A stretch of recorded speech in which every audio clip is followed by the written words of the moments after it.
আইপিএলের ইতিহাসে যা কেউ করতে পারেনি, যা কেউ কল্পনাও করতে পারেনি, সেই অসম্ভবকে সম্ভব করলেন একমাত্র কিং কোহলি। দিল্লির বিরুদ্ধে মাত্র 20 রানের ইনিংস, কিন্তু তাতেই তৈরি হলো নতুন ইতিহাস।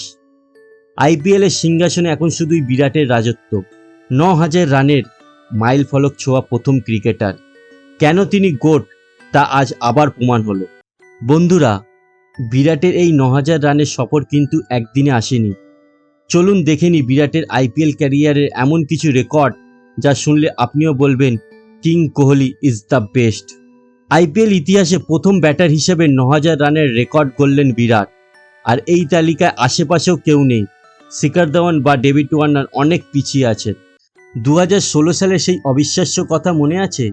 এক সিজনে 4টি সেঞ্চুরি করে 973 রান করেছিল বিরাট।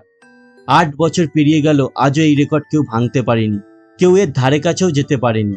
আইপিএলের সবচেয়ে বেশি সেঞ্চুরির মালিকও এখন বিরাট কোহলি।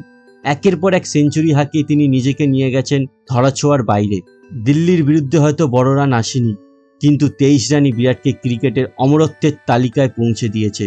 আপনাদের কি মনে হয়, বিরাটে এই 9000 রানের রেকর্ড কি ভবিষ্যতে অন্য কেউ ভাঙতে পারবে? আপনার মতামত কমেন্টে জানান। আর ক্রিকেটের এমন সব আপডেট পেতে আমাদের চ্যানেলটিকে সাবস্ক্রাইব করুন।